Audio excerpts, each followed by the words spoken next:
Bonjour à toi cher spectateur, Tunnel to Summer de Tomohisa Taguchi, c'est un film dont j'ai un peu entendu parler, dont l'affiche m'a fortement intrigué, et du coup il n'en fallait pas plus pour que j'ai très envie de voir ce long métrage, qui avait l'air d'être un petit peu dans la veine d'une certaine mouvance du cinéma d'animation japonais, mais où potentiellement ça pouvait être très classique aussi, hein. Donc j'avoue que j'avais mis des attentes, mais que je m'étais pas non plus trop hypé pour le film, et que j'avais surtout envie de voir ce que ça pouvait donner. Le résumé pour faire simple, Kaoru est un jeune garçon qui n'a pas une vie très heureuse et qui semble être un grand solitaire. Alors qu'il rentre chez lui, il fait la rencontre d'Anzu, une jeune femme pour qui il va avoir un coup de foudre. Bon, c'est pas un film révolutionnaire dans son genre, mais je dois avouer que je me suis vraiment laissé embarquer par cette petite aventure que j'ai trouvée très douce, très délicate. On sent que c'est un film qui a envie de nous raconter quelque chose de très pur en termes d'émotion, qui a envie vraiment de nous embarquer dans un espèce de petit parcours de personnages où on va suivre deux héros, rien de plus, et on va les voir progresser, se rapprocher, s'apprécier, se détester, enfin se découvrir l'un et l'autre. Tout l'objectif de ce genre de film, moi que j'apprécie énormément, c'est juste en fait de nous bercer avec une évolution de personnages qui va sembler très simple finalement, mais qui dégage cette simplicité qui fait en sorte que tous les spectateurs peuvent s'identifier à ces deux héros. Je veux dire, on a tous eu une petite amourette d'été qui a germé tout doucement pour donner lieu à quelque chose qu'on espérait beaucoup plus grand. Et peut-être qu'on a eu des désillusions, peut-être qu'au contraire on s'est accroché à quelque chose, peut-être qu'on a réussi à aller plus loin et à dépasser tous les obstacles qui se mettaient devant nous. Et en fait c'est ça que j'ai bien aimé dans le film de Taguchi. C'est que à aucun moment c'est un film qui veut aller dans une direction, on va dire, banale. Au contraire, l'objectif, c'est vraiment de faire du spectaculaire et de faire de l'extraordinaire. Donc de jouer beaucoup sur l'émotion, parfois de façon maladroite, parfois de façon très bancale et d'être peut-être trop expansif. Mais finalement, dans cette émotion qui se dégage de ce film, ce qui ressort le plus, c'est de la spontanéité, c'est de la beauté, c'est de la douceur. Et en fait, c'est ça qui m'a plu dans Tunnel to Summer. C'est cette sensation que, certes, c'est maladroit par moments, pour autant, c'est hyper spontané et c'est hyper entraînant. C'est une histoire qui est très classique, qu'on a déjà vue par le passé, mais qui est racontée avec une accroche et un angle d'attaque qui, je trouve, est très poignant et très sincère. Enfin, ça m'a complètement embarqué, malgré le fait que je vois beaucoup de défauts à ce film. Parler de la relation amoureuse entre deux personnages, sans tomber dans les clichés habituels du genre ou sans tomber dans un côté trop sirupeux et trop convenu des codes de ce cinéma-là, cela n'est clairement pas donné à tous, et comme on a pu l'évoquer dernièrement, certains ne parviennent pas à aller plus loin que la surface. Tomohisa Taguchi nous offre un doux portrait, pas forcément très surprenant mais assez entraînant, autour de deux jeunes protagonistes attachants et impactants qui parviennent à emporter une histoire assez simple, mais à lui donner le relief nécessaire pour ne pas sonner comme trop cliché ou trop convenu, mais simplement comme classique. En termes d'écriture, donc le film se base sur l'œuvre de Mei Hashimoku et donc écrit par Tomohisa Taguchi. Je trouve que dans l'ensemble, l'écriture, en fait, elle ne cherche pas à aller plus loin que ce qui est raconté dans sa base. C'est-à-dire que l'objectif, c'est surtout de dresser le portrait de deux personnages qui ont l'air d'être deux paumés, ou si ce n'est deux paumés, de s'éloigner de la société et même de s'éloigner de l'humain, dans le sens où vraiment j'ai l'impression qu'ils rejettent les émotions à l'état brut et qu'ils cherchent le plus possible à s'en échapper pour éviter d'affronter soit des problèmes personnels, soit quelque chose de beaucoup plus grand.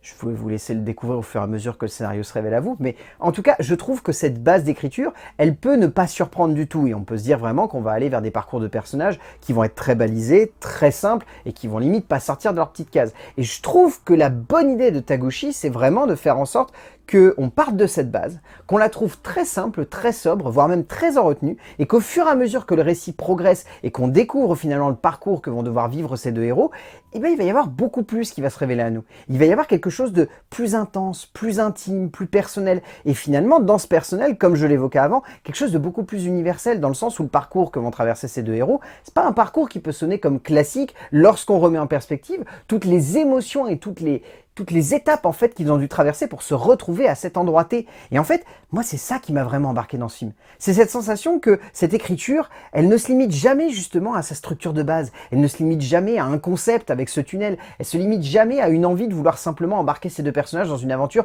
qui va être rocambolesque, qui va être folle, qui va être gargantuesque même aussi en termes de retournement de situation et d'émotion. Non, l'objectif c'est juste de montrer une petite évolution de personnage. Et finalement, moi c'est ça qui me touche dans ce genre de film. C'est cette sensibilité, cette retenue qui consiste à se dire qu'on pourrait faire quelque chose d'extrêmement grandiose, d'extrêmement fort, mais de se dire que non, raconter une petite histoire simple et montrer deux personnages, peut-être qui vont s'aimer, c'est suffisant. Taguchi tire de l'œuvre d'Hashimoku une essence purement romanesque, jouant la carte de la chronique adolescente à fond, n'enfermant jamais ses deux héros dans une routine quotidienne qui aurait pu donner la sensation que l'ensemble de la narration avance de manière convenue, mais non, heureusement pour nous.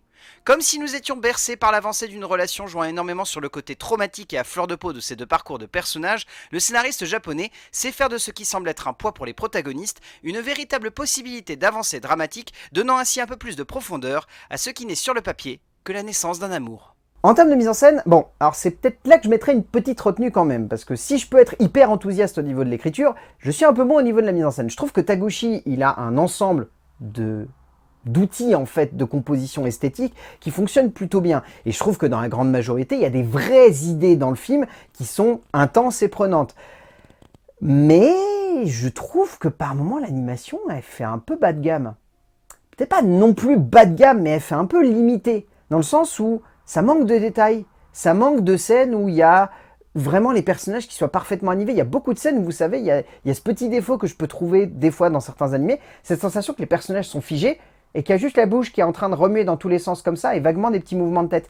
Et ça me gêne un peu généralement parce que j'ai la sensation du coup qu'il n'y a pas le budget derrière pour proposer une animation qui soit rocambolesque et folle. Or, à plein de moments dans le film, il y a des scènes où l'animation, elle est vraiment grandiose, elle est prenante, elle est intense, elle prend beaucoup de place, elle a vraiment beaucoup de largesse, enfin je veux dire, elle a un impact sur nous. Donc je sais pas vraiment si c'est une maladresse, si c'est un petit défaut, si c'est peut-être des petits instants où ils se sont dit, bon bah là on peut pas mettre le même budget que sur cette autre séquence, donc du coup peut-être qu'on va un peu limiter l'animation à cet endroit, je sais pas. En tout cas, ça donne par moments un petit côté cheap au film, qui je trouve fait perdre de sa puissance en fait à tout ce qui se déroule devant nous. Mais c'est vraiment du chipotage parce que je trouve que dans sa globalité, Taguchi a vraiment fait en sorte qu'il y ait des vraies prouesses, qu'il y ait des vrais instants d'envolée dramatique et que ça se ressente notamment par le biais de cette esthétique et en plus aussi par le biais du rythme parce que mine de rien c'est un film de 1h20 et je n'ai pas vu le temps passer.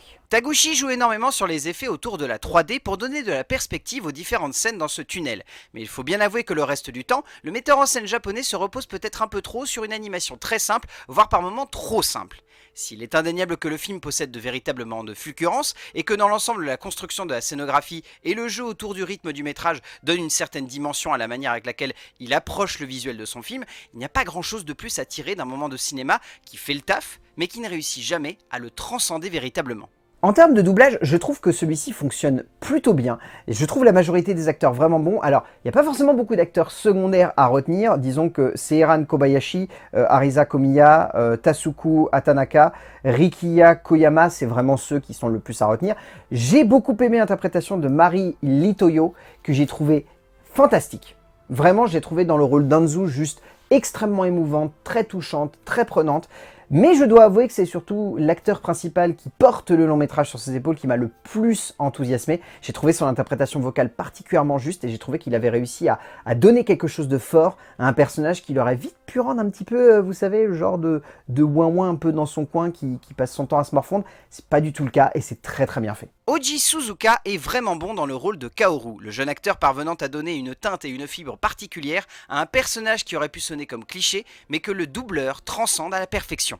Au bout du compte, Tunnel to Summer, c'est un film d'animation qui a de belles intentions, qui est une belle promesse, pas toujours tenu en termes de visuel et qui peut sembler un peu classique dans son écriture si on s'arrête vraiment à ses prémices, mais au fur et à mesure qu'il avance, c'est un film extrêmement prenant, extrêmement attachant, extrêmement juste, je trouve, par beaucoup d'aspects. C'est un film qui m'a beaucoup touché. Je trouve que c'est le genre d'histoire qui reste beaucoup en tête à la fin du visionnage et qu'on a envie de se remémorer parce que finalement, dans cette simplicité, il y a beaucoup d'émotions, il y a beaucoup de sensations, il y a beaucoup de ressentis. C'est super bien interprété vocalement. Donc rien que pour ça, Tunnel to Summer de Tomohisa Taguchi, si vous avez l'occasion de le voir en salle, allez-y. C'est un joli petit moment de cinéma qui risque fortement de vous faire verser une petite larme.